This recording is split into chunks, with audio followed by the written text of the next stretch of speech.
आखिर आ गई वो सबसे धमाकेदार खुशखबरी जिसे सुनने के बाद खड़े हो गए करोड़ों भारतीयों के रोंगटे। भारत की अर्थव्यवस्था तोड़ने वाली है बहुत बड़ा रिकॉर्ड। भारत को लेकर मॉर्गन स्टैनली की धमाकेदार रिपोर्ट। दोस्तों, हम सबको ये पता है कि चीन हमारे लिए कई बड़े संकट खड़े करता रहता है। एलएसी से लेकर हिंद महासागर, एनएसजी की मेंबरशिप, यूएनएससी में भारत को स्थायी सदस्य बनने से रोकना, ये सब वो बातें हैं जो बताती हैं कि चीन भारत का पक्का वाला दुश्मन है, जैसा पाकिस्तान है। हालांकि पाकिस्तान भूखा नंगा देश है तो उससे तो कुछ होता नहीं। हाँ, चीन जरूर भारत के रास्ते में परेशानियां खड़ी करता रहता है, लेकिन दोस्तों हम आपको ये बता दें कि चीन ही वो देश है जिसके चलते भारत इतना पावरफुल बन रहा है।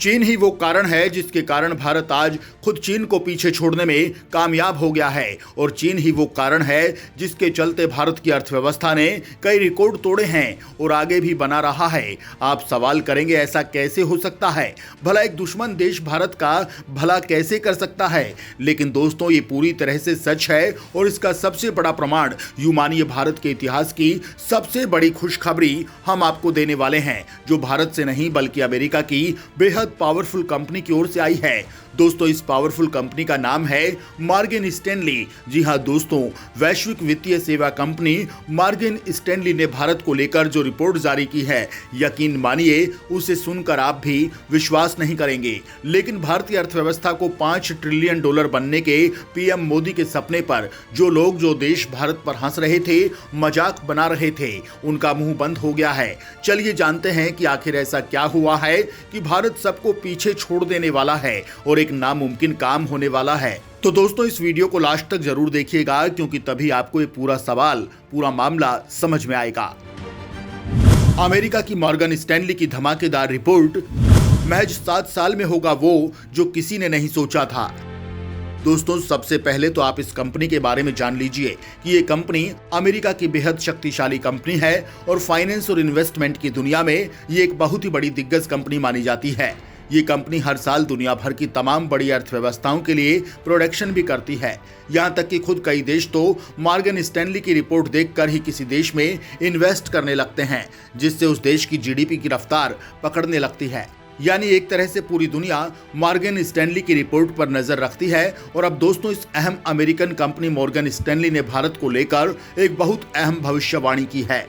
दरअसल दोस्तों चीन के तानाशाह राष्ट्रपति मॉर्गन स्टैनली ने चीन के जो हालात बनाकर रखे हैं, जिस प्रकार से वहां पर जीरो कोविड पॉलिसी लागू कर रखी है, उसका सबसे बड़ा फायदा भारत को मिलने वाला है। और इस वजह से भारत 2027 तक हर हाल में जर्मनी और जापान को पछाड़कर दुनिया की तीसरी सबसे बड़ी अर्थव्यवस्था बन जाएगा। लेकिन इसके बाद जो मॉर्गन स्टैनली ने कहा है वो सबसे धमाकेदार है। दरअसल मॉर्गन स्टैनली ने कहा है कि 2027 तक भारत तीसरी बड़ी अर्थव्यवस्था बन जाएगा, इसमें कोई संदेह नहीं है। लेकिन असली कमाल होने वाला है इसके ठीक 2-3 साल बाद। दरअसल मॉर्गन स्टैनली के अर्थशास्त्रियों ने ये कैलकुलेशन लगाया है कि 2032 तक भारत की रफ्तार इतनी ज्यादा हो जाएगी कि भारत की जीडीपी 8.5 ट्रिलियन पर पहुंच जाएगी। दोस्तों इस समय भारत की जीडीपी 3.5 ट्रिलियन है, लेकिन आने वाले 10 सालों के अंदर ये 2 गुने से भी ज्यादा हो जाएगी और 8.5 ट्रिलियन के पार चली जाएगी। हालांकि ऐसा नहीं है कि भारत 2032 से पहले 8.5 ट्रिलियन की अर्थव्यवस्था नहीं बनेगा। इस बात की पूरी संभावना है कि ये टारगेट भारत 3-4 साल पहले अचीव कर ले। अगर चीन में सब कुछ यही चलता रहा जो चल रहा है, यानी ताइवान पर सैन्य कार्रवाई करना, जापान के साथ बेवजह टकराव करना, अमेरिकी नौसेना से टक्कर लेना, वहीं भारत के साथ भी विवाद जारी रखना, साथ ही चीन के अंदर जीरो कोविड पॉलिसी कुछ और महीनों तक लागू रखना, अगर ये काम शी जिनपिंग आने वाले सालों तक करते रहते हैं तो चीन दुनिया से अलग थलग हो जाएगा और कोई भी देश चीन के अंदर जाकर निवेश करने की सोचेगा भी नहीं। चीन से उठकर भारत की तरफ भाग रही है दुनिया। अगले 5 से 7 सालों में भारत बनेगा अगली महाशक्ति। दोस्तों, मॉर्गन स्टैनली ने दावा किया है कि जो हालात चीन में चल रहे हैं उनका जबरदस्त फायदा भारत को ही मिलेगा, क्योंकि भारत आने वाले दिनों का सबसे बड़ा मार्केट है। चीन में जिनपिंग सरकार ने ऐसे हालात बना दिए हैं कि रातों रात एप्पल जैसी बड़ी कंपनियां भारत में स्थापित हो रही हैं। कोरोना ओमिक्रॉन के नए सब वेरिएंट के बढ़ते खतरे को देखते हुए चीनी सरकार ने देश में फिर से जीरो कोविड पॉलिसी लागू कर रखी है। कई शहरों में लॉकडाउन लगा हुआ है। इस लॉकडाउन और जीरो कोविड पॉलिसी से लोगों के साथ साथ कंपनियों को भी नुकसान पहुंच रहा है। दोस्तों, कहने का मतलब चीन के मौजूदा हालात ठीक नहीं है। जीरो कोविड पॉलिसी की वजह से वहां सब कुछ ठप होता दिख रहा है। लोग सरकार के विरोध में आवाज उठाने लगे हैं, लेकिन शी जिनपिंग ने इस पॉलिसी को हटाने से इनकार कर दिया है।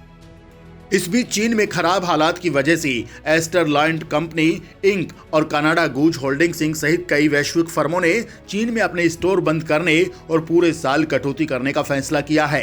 कई और कंपनियां चीन से अपना कारोबार समेटने की तैयारी कर रही हैं। वहीं ये कंपनियां भारत आने को तैयार है। वहीं ये कंपनियां भारत ही क्यों आएंगी, इसमें भी चीन ही बड़ा कारण है। एक उदाहरण से समझिए कि कुछ दिन पहले ताइवान पर जब तनाव बढ़ा तो चीन के अंदर वहां पर सोशल मीडिया पर एक ट्रेंड खूब वायरल हुआ कि boycott US product, boycott European product, और इस वजह से जो यूरोपियन कंपनियां हैं, अमेरिकी कंपनियां हैं, उन्हें एक अल्टरनेटिव मार्केट चाहिए और वो भारत है, क्योंकि भारत की पॉपुलेशन इस समय चीन से भी ज्यादा हो चुकी है। तो यानी कि भारत आने वाले समय में चीन से भी बड़ा मार्केट बन सकता है। और इसलिए यूरोप और अमेरिका की भलाई इसी में है कि भारत के मार्केट को डेवलप होने दें और तेजी से डेवलप करने में खुद मदद भी करें। और यकीन मानिए, अगर ये सारे फैक्टर्स सही से काम कर जाते हैं तो भारत की जीडीपी 2032 तक 8.5 ट्रिलियन तो छोड़िए 11 से 12 ट्रिलियन के पार आपको मिलेगी। हालांकि इस पूरे मामले पर आपका क्या मानना है दोस्तों, कमेंट जरूर कीजिए।